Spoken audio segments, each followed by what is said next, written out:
皆さんこんにちは。今日も地図旅のお時間です。私は今広島県の鞆の浦にいます。ここは古くは塩町の港として栄えていました。鞆の浦は瀬戸内海のちょうど真ん中に位置していて、ここで潮流が変わるのでタイミングを待つ必要があったんですね。鞆の浦には江戸時代の頃の街路がほぼ現存していて、古い町並みが今も残されています。建物は建て替わっていても通りに雰囲気がありますね。路地を抜けていくと港に出ました。あそこが鞆の浦としてよく見る景色ですね。港のすぐそばにある塩の根さん、塩町大福だって。のんびり海を眺めながら大福食べるのもいいね。巨大な石が置いてある。これは力石といって、昔の力自慢たちがその力比べをするために使ったらしいですね。一つ200キロとか信じられん。さらに路地を進んでいくとお店が並ぶ通りに出ました。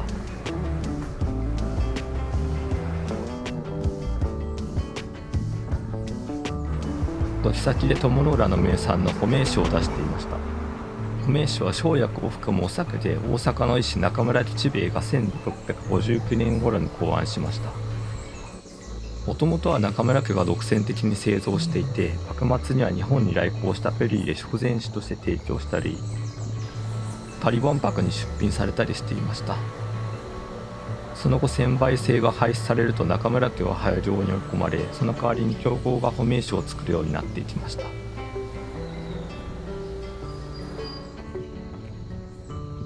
常夜灯のそばにはカフェが並んでいます。雲レモンにプリンやタルト、どれもすごく美味しそう。古い街並みにモダンなスポットが融合しているのは地図旅的には大好物ですね。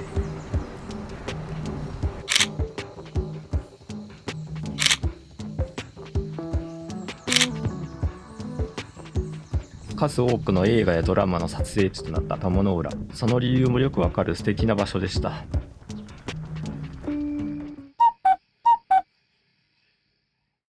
尾道にやってきました。まずはお昼ご飯にラーメンです。この通りはラーメン屋さんがたくさんあって激戦区みたい。しかもどこも美味しそうなんだよね。海を食らうと書いて空海。あのお坊さんはきっと無関係でしょう。メニューが思いのほかいっぱいある。確かに看板になった通り、窓側の席からは海が見えます。正面に見えているのはビンゴ海運の営業所らしい。他にも船会社や造船所のドックがたくさんあるようです。注文はスタンダードな尾道ラーメンにしました。他にも気になるものはいろいろあったんだけど、まずは基本形を食べてみようと思います。でもこの炙り角煮ラーメンとかレモンラーメンはかなり気になる。尾道ラーメンは一見きれいめな中華麺風なんだけど、背脂がアクセントになっていて後を引くうまさ。いただきます。完食です。こってりなんだけどしつこくもなくて、スープもたくさん飲んでしまった。ごちそうさまでした。散歩がてら尾道のアーケードを歩いています。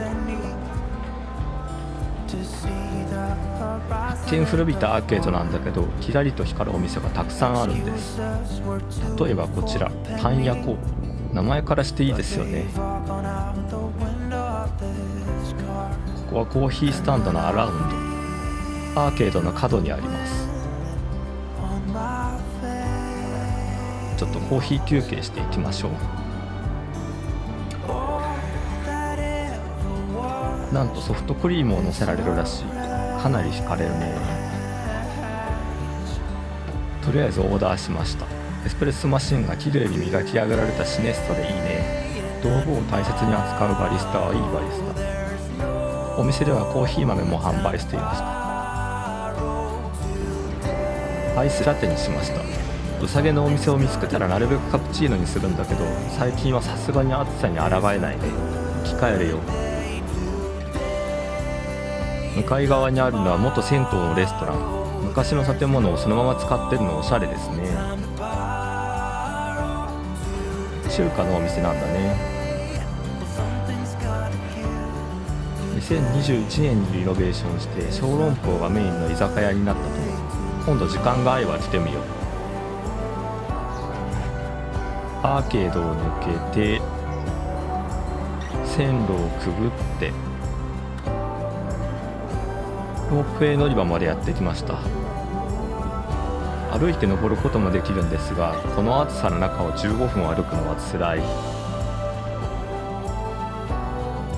ゆっくりと千光寺へ向けて登っていきます。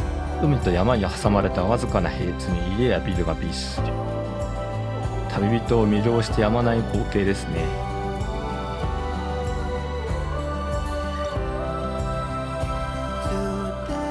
だいぶ登ってきました。あれが千光寺。ロープウェイの駅はその少し上にあります。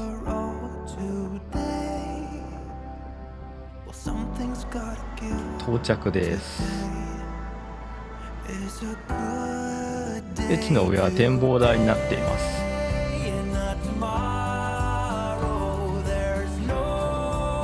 尾道を一望できます。本当に魅力的な風景。ここでは電車やバスに加えて船も交通の主役。ずっと見てても飽きない光景だね。あっちは四国とつながるしまなみ海道。大小さまざまな島をつないで愛媛県の今治に通じています。千光寺は文学の小道を降りていきます。障害がなんか地味に険しい。斜面も急だし。文学の小道は尾道にゆかりのある作家や詩人の作品が道中の石に刻まれています。くれぐれも足元には気をつけて楽しんでみてください。千光寺まで無事にたどり着きました。やっぱりお寺は空気がちょっと涼しい。ここ千光寺は真言宗のお寺。歴史は遡ること1200年前から続いていますが、今の本堂ができたのは340年ほど前。ここからの眺めもまた良くて、ちょうど船が出ていくところでした。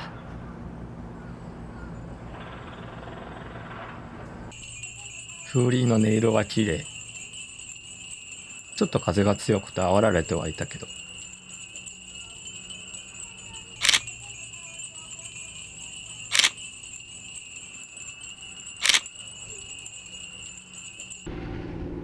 尾道はどこを切り取っても絵になるね。何度でも来たくなるような場所。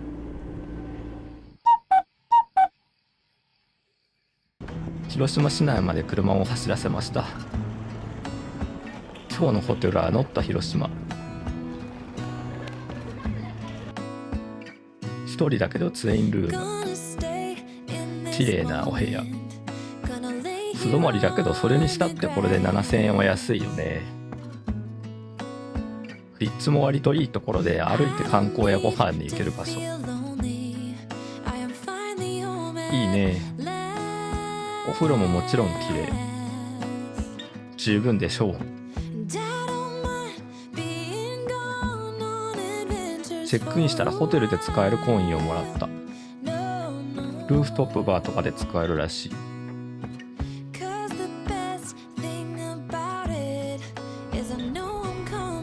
夕方なので晩ご飯を食べに行きます。川沿いを散歩しながら原爆ドームがあるエリアへ。ホテルから数分歩くともう原爆ドームの姿が。普段東京に住んでると毎日戦争を意識するっていうことは少ないけど、広島は街中に当たり前に戦争に関するものが残ってるね。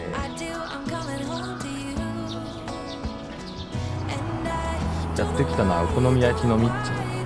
折り鶴タワーにあるこの店舗は新しくて綺麗。カウンターに大きな鉄板があって、そこで店員さんが焼いているのを眺められます。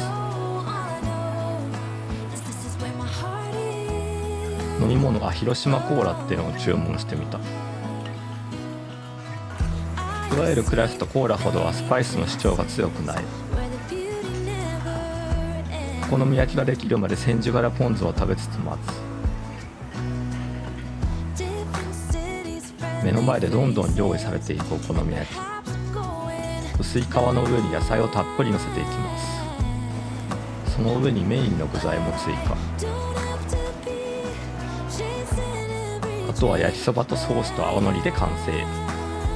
麺が入っているのは広島のお好み焼きの特徴。麺がぎっしりなので食べ応えも抜群。ソースとマヨネーズで食べます。オタフクソースは知ってたけど、オタフクのマヨネーズもあるんだね。ごちそうさまでした。久々のお好み焼きはうまかった。同じオリズルタワーにあるルーフトップバーにやってきました。ここは広島市内を一望できる見晴らしのいいバー。暗くなるまでまったりお酒を飲みます。入場料1500円プラスワンドリンク制。太地レモン蜂蜜カクテルなるものを注文してる。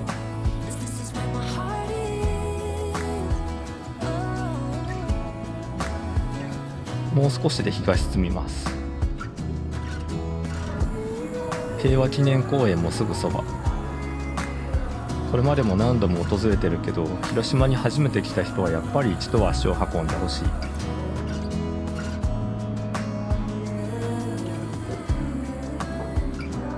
だいぶ暗くなってきたね。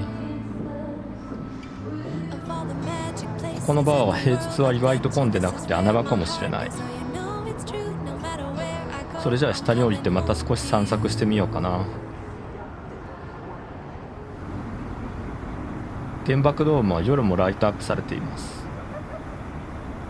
画面左上にはさっきいたバーが映っているので、本当にすぐそばです。原爆ドームについては多くを語るまでもないと思うけど、静かに佇んでいながらメッセージ性が強いね。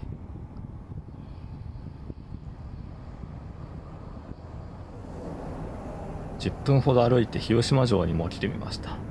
今も誰かが住んでいそうな雰囲気。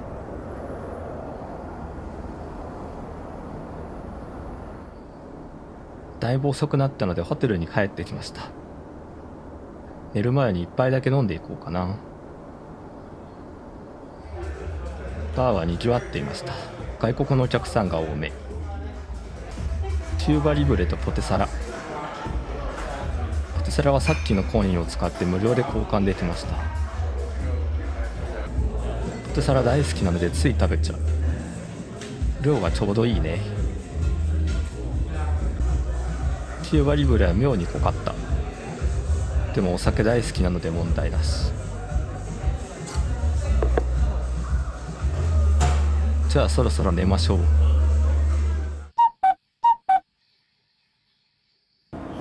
おはようございます。車を30分ほど走らせて宮島にやってきました。ちょうどフェリーが着いたみたいでお客さんがたくさん出てきます。自分は車で来ましたが、宮島へは電車でもアクセスが。駅も以前より綺麗になっていました。フェリーには交通系 IC カードで乗船できます。確か200円くらいだったかな。2つの会社がフェリーを出していますが、どちらも時間も料金も一緒なので早く来た方が乗ればいいです。今が左側かな。左側のアクアネットのフェリーに乗り込みました。中は空調も効いてて快適。隣の JR フェリーより一足早く着きます。わずか数分の船旅です。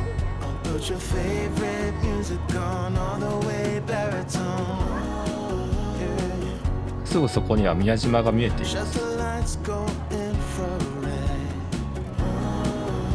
宮島はフェリーの他に高速船もあって、広島市内から船で宮島へのアクセスも可能。高速船と並行したままあっという間に宮島に到着。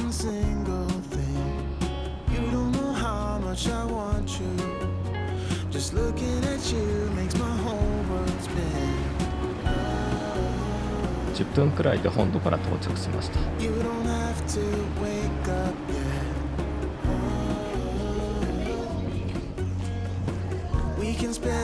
ェリー乗り場から外に出るとすぐに鹿のお出迎え。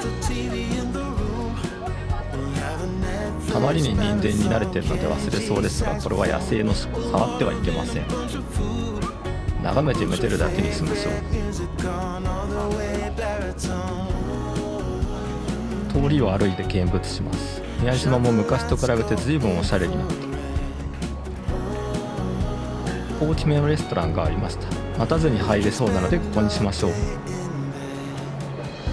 名物の牡蠣をかなり押してきます。広島牛って食べたことないからこれはこれで気になる。まずは前菜としてサラダとスープ。冷たいスープなのがありがたい。野菜もちゃんと食べます。悩んで結局牡蠣のパスタにしました。産地で食べるなら海のもの。唐辛子オイルで味変しつつ美味しくいただきます。ごちそうさまでした。観光に戻りましょう。参道の入り口です。大きな鳥居。海のすぐそばの白砂の参道はかなり珍しいんじゃないでしょうか。当然のように鹿もいます。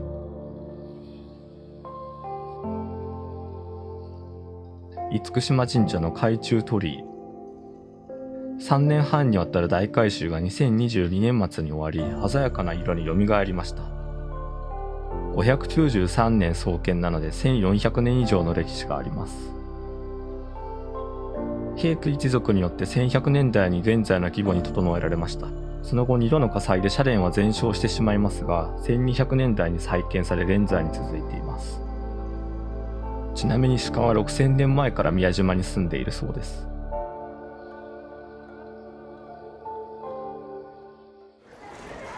暑いのでちょっと休憩。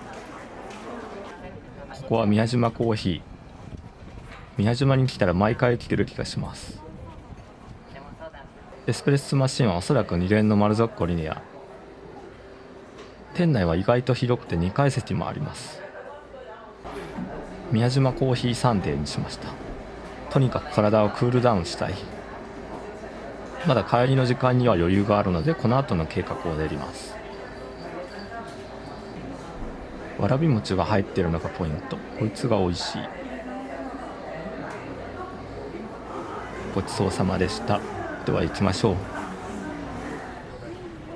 通りにはいろんな誘惑があります。これはコッペパンサンド。歴史あるお店なんですね。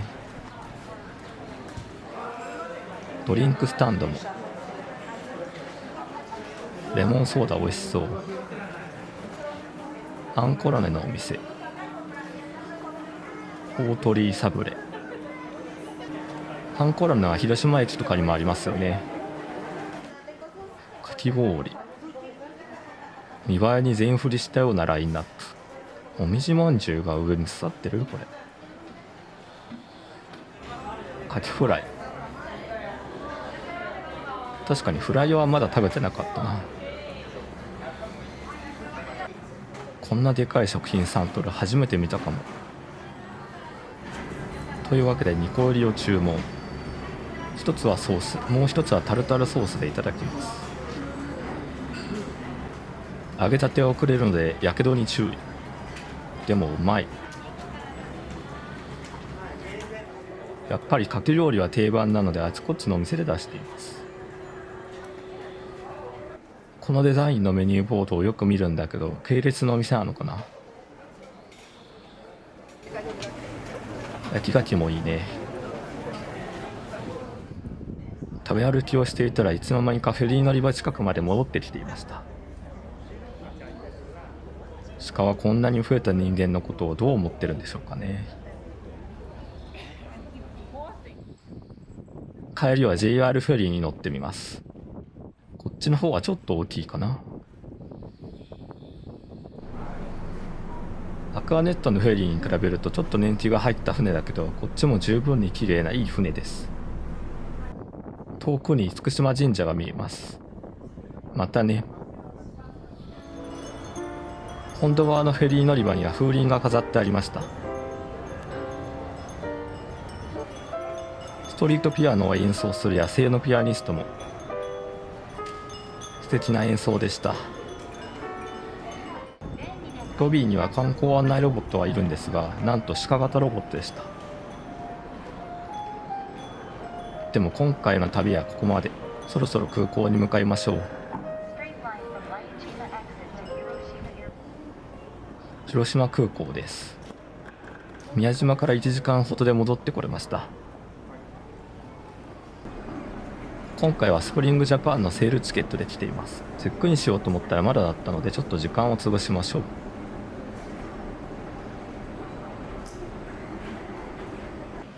牡蠣のお店に入りました。今日は牡蠣食べてばっかですね。まずはスパークリングワイン。もうあとは飛行機乗るだけなんでね。注文したのは焼き牡蠣。茹で、揚げ、焼きと食べれば十分でしょう。レモンを絞っていただきます。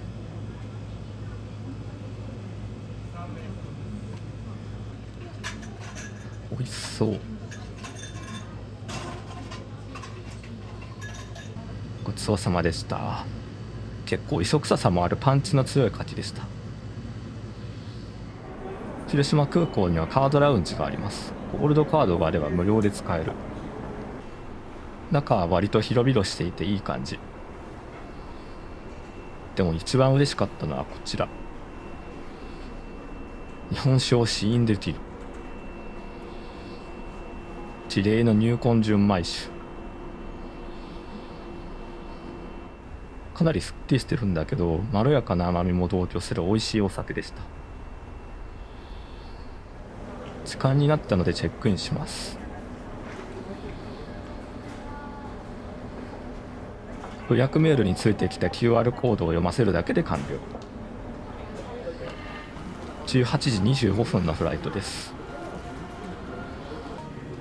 スプリングジャパンの乗り心地については別動画で触れているので、よければそちらもご覧ください。ネガティブなところは何もなくいいエアラインだと思いました。機内に乗り込みました。こういうところに日本っぽさを感じます。搭乗率はそこそこ。客としては混んでないのは嬉しいですね。夕日を浴びながらの出発になりそうです。広島旅は1泊2日でしたが、見どころが多すぎてもう少し長居したかったですね。海側が中心で山の方には全然行けなかった。またそのうち島根旅行とセットで来ようかな。それでは今回の振り返り。本州1軒目は広島県になりました。ちょっとずつ日本地図が埋まっていく。今回の旅費は約4万円。飛行機を安く取った分を食べたって感じだね。それでは今回もありがとうございました。また次の旅でお会いしましょう。さようなら。